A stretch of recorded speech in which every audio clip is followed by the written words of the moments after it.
बिस्मिल्लाहिर्रहमानिर्रहीम। अस्सलाम वालेकुम माय यूट्यूब फैमिली, कैसे हैं आप लोग। उम्मीद करती हूँ आप लोग खैरियत से होंगे। मैं हूँ नुशीन और आप देख रहे हैं लाइफ विद नुशीन। लाइफ विद नुशीन में आप सबका वेलकम करती हूँ। इससे पहले कि आज की वीडियो की तरफ बढ़े, वीडियो को लाइक कीजिएगा, शेयर कीजिएगा और चैनल को सब्सक्राइब करना तो बिल्कुल भी ना भूलिएगा। जी हाँ, बहुत मज़े की धूप निकल चुकी है, सर्दियाँ स्टार्ट हो चुकी हैं। ओरियो और कुकी जो है वो धूप जो है उसमें बैठ बैठ के बड़े मज़े की नींद लेते हुए।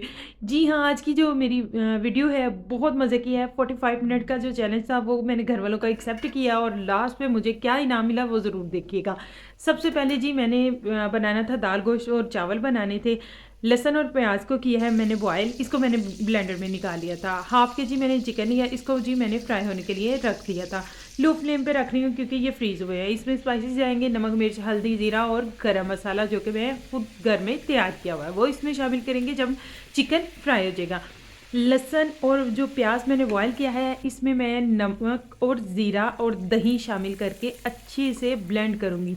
ब्लेंड करने के बाद जो है वो मैंने इसमें शामिल किया। शामिल करने के बाद हल्की आंच पे इसको पकाना है ताकि जो दही है इसका, जो आपको पता है दही पानी छोड़ता है ऑटोमेटिकली, और जो वो दही पानी छोड़ेगा चिकन अच्छी तरह से इसमें गल जाएगा। इसमें जाएगा दाल। दाल जो है वो मैंने पहले से ही बॉईल करके दाल को रख लिया था। दाल में नमक और हल्दी शामिल करके पानी डाल के मैंने दाल को बॉईल कर लिया था। अगर आप रोटी के साथ बनाना चाहते हैं तो आप इसको एज इट इज़ ही 10 से 15 मिनट जो है हल्की आंच पे पकाएं और आप रोटी के साथ सर्व कर सकते हैं। क्योंकि मैंने चावलों के साथ बनाई है, चावलों के साथ बनाई है तो थोड़ा सा पानी शामिल करेंगे, इसे पकाएंगे और पकाने के बाद जो है हल्का हल्का जो आप देख सकते हैं साइडों पे ऑयल आ चुका था, ऑलमोस्ट ये पक चुकी है। यहाँ पे जो मैं शामिल करूँगी हरी मिर्चें, धनिया इसमें शामिल करूँगी, इसमें कलवंजी शामिल करूँगी, गरम मसाला इसमें शामिल करूँगी और बिल्कुल धीमी आंच पे इसको मैं दोबारा से छोड़ दूँगी। दूसरे चूल्हे पे जी मैंने चावल रख दिए थे पकने के लिए। चावलों को जल्दी से मैं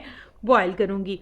चावल जो हैं वो बॉयल हो चुके थे ऑलमोस्ट, देख सकते हैं। अब इन्हें छान लेंगे और मक्खन वाले चावल बनाएंगे, बहुत मज़ेदार है। साथ ही जो है वो मेरे पास अभी टाइम बच गया था तो मैंने कहा क्यों ना फ़ायदा उठाया जाए। साथ ही जी मैंने चाय बनाई और जी ये रहा मेरा सरप्राइज़ और ये मेरा गिफ्ट। फाइनली होप सो आज की वीडियो आपको अच्छी लगी होगी। अल्लाह हाफ़िज़।